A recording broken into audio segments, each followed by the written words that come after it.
Belle hasn't heard from Adam. Nothing, cricket, silence. And she actually texted him and invited him to go to the Christmas market together, but silence, no reply. She even saw those blue check marks, so he read the message, but nothing. There was no fighting, there was no drama, just silence. And now Christmas is approaching, which always softens her. It always makes her miss him more, and she wants to be with him. And he just ignores her. But what hurts her most is not that he doesn't answer. What hurts her is how familiar this feeling actually feels. And she thinks, this again. So she's taking her time, and all of a sudden she realizes something, and she realizes, oh my God, it's not just Adam. It's exactly like the guys before. So she found that there is a pattern. And the pattern was, there was emotional closeness and often a moment of real intimacy. And intimacy, I don't mean necessarily physical intimacy, but a quiet moment together, opening up, being vulnerable.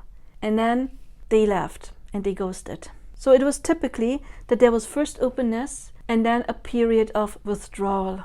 And the thing is, she knew it. She was not rejected by those men. What actually happened is she knew they had feelings for her, and some even had told her in the past. So they felt her, but then they got scared.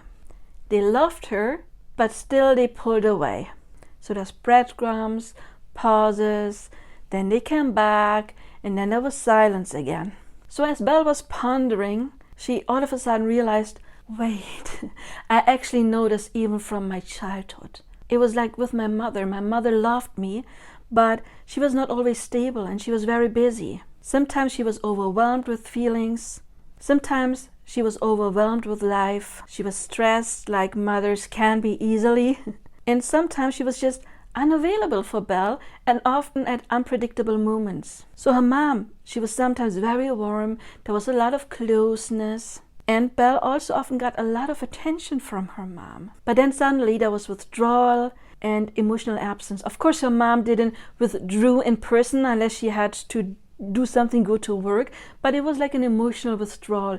And all of a sudden, all that Belle heard was, not now, later, go to your room. So there's nothing abusive going on and also nothing dramatic. But as a child, she learned this rule. Connection can disappear at any moment. I have to stay alert, I have to try harder, and I have to hold on. And this, you probably already guessed it, is an anxious attachment style and how it was formed. It's not always formed through abandonment or neglect. Often it is formed through inconsistency. And that is actually the most common cause. So when Belle then fell in love, her nervous system was already calibrated to closeness, the intensity, and the emotional depth. And this attracted avoidant men precisely because those men, they crave depth, sometimes secretly, but they do. At the same time, they fear to be overwhelmed by their emotions. So often when intimacy happens, both are open, both feel it. But then the avoidance system, often the man, not always though, the avoidance system panics and poof, they're gone. So Belle actually doesn't attract rejection. She attracts fear that comes after connection, after an intimate moment. So as Belle is sitting there on the couch and she noticed the pattern, she realizes, oh my God, I have to do something. This is not my life. This cannot go on. I want to live my happiness. I want to live the relationship of my dreams. I need to break this pattern. Because she realized this didn't start with Adam. Adam is just replaying something very old that I have been dealing with since all the way back in my childhood. So she decides, I'm no longer letting my past decide my future. And so she decides to revise her past, not to fix Adam, not to force anything to happen before New Year's Eve or Christmas, but in order to change the root assumption. So let's talk about what revision actually is. Revision is not pretending, it is not lying to yourself, and it is also not emotional bypassing, very important. What it is deliberately reobserving past events until the nervous system and also the subconscious mind store this new information. And yes, repetition is required. And I would advise that if you revise your past, you either read your texts or you record them and listen to them daily for several weeks, if not 2 to 3 months actually. Because not one time doesn't do anything. Repetition, it revives your brain and there's new connections forming in your brain, and this is called neuroplasticity. So there is new neural pathways forming in your brain, but also the emotional memory that is stored in your limbic system can be changed. So the repetition plus the emotion, that is what's going to rewire your brain. If you also want to revise your past and you're thinking like, I don't know how to do it, I've got something for you. Beside my playlist, I do have a playlist about revision where you find some examples, but I also created my revision scripts. And in that, it is different templates where I revise different situations that could have happened during childhood or love or loss of a job, like different situations, and you can use those templates and then make them your own. So it's not that those are like really strict texts like this is how to do it and only like this, but my revision book, my workbook, is for people who have no idea how to revise anything and they're not the best writers and they want to get inspired and they want to take a text and then turn it into their own. This is what it is for. Also, you get a lot of information about revision, how it works in that book. So Belle does that. She starts rewriting her childhood memories and then the men in her past, and she repeats it every day. So what she's doing is she's doing memory reconsolidation.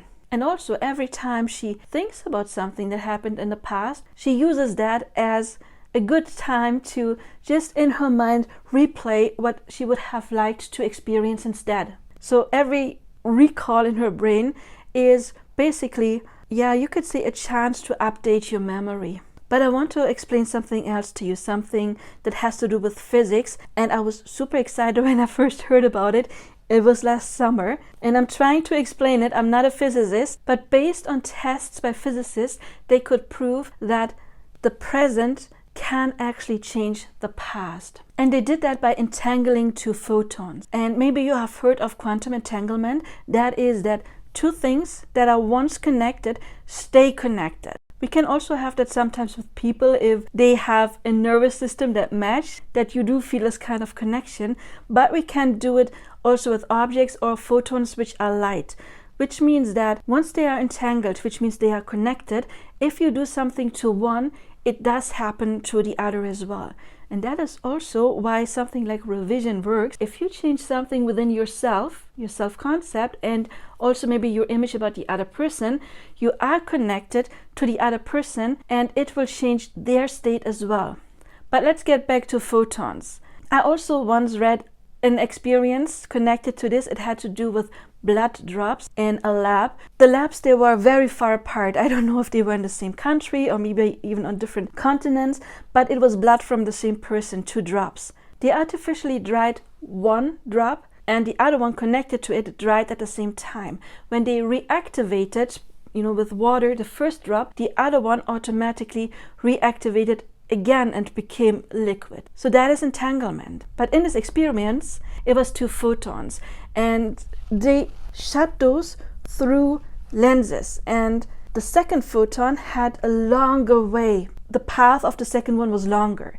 And then they measured the second one and they could do different things to the second one. They could use some specific lens and either the light was 1 line or 2 lines, depending on what they used to measure it. Later, when they observed both ones, they noticed that since they are connected, both always do the same thing. When they did something to the second that had the longer one, the longer path, the first one reacted the same way. But it had already reached its goal, and only later they realized that when they were observing it, that when they had done something to the second later, the first one always behaved in the same way.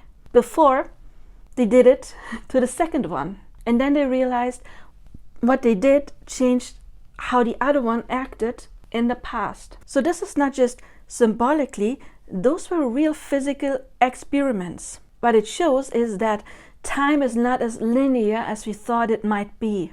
and especially not as our everyday life would suggest. It shows that reality behaves like a field of probabilities, like several probabilities exist at the same time. And only when we observe it, it can take a specific state. So how does this connect to revision? I already touched on it a little bit, but it shows the past is not just like this dead thing that is fixed and completely done, like a dead record. Instead, it is like a living informational pattern that still exists. And it is stored in our conscious mind. So when Belle changed her past, where she felt chosen instead of abandoned, where she felt safe without threat, and by threat I don't mean anything really dangerous, but the threat of mom is withdrawing, which can of course cause havoc on a child. So she is choosing which of all of those probable options that keep existing her consciousness is now aligning with. Another thing that is fascinating is that recently physicists found out that time, as I already said, is not as linear. It's not like past, present, future, but they call it the block universe, which means everything exists simultaneously. It's not a line, it is more like a 3D model.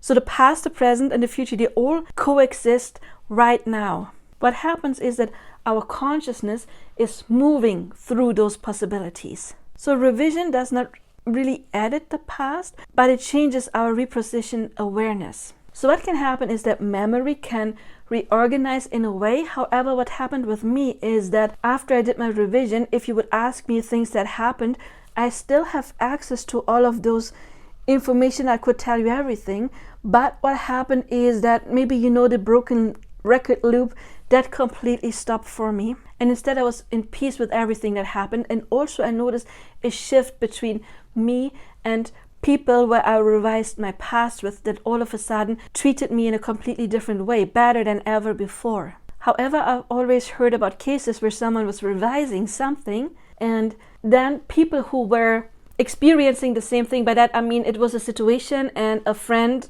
was there, and after the first person revised it, the friend all of a sudden remembered it different, the way that it was revised and not the old story. So yes, it can actually affect other people in our environment as well, how they remember situations. That is why I would always revise a fight, because with that you can, dampen it for the other person as well, and either they won't remember or they won't hold on to the significance anymore. But let's go back to Belle. So she revised her childhood memories where there was inconsistency, those moments where man had pulled away, and then she repeats it daily, and I mean it daily, and persistently.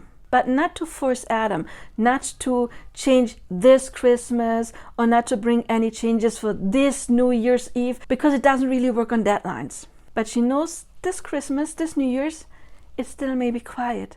Maybe she doesn't hear from him, but there's always next Christmas. And even more important, her nervous system will no longer brace for him withdrawing. It will no longer expect him just disappearing. And then Adam, he will meet her from that new reality that she created within herself, because she is no longer aligned with the old one.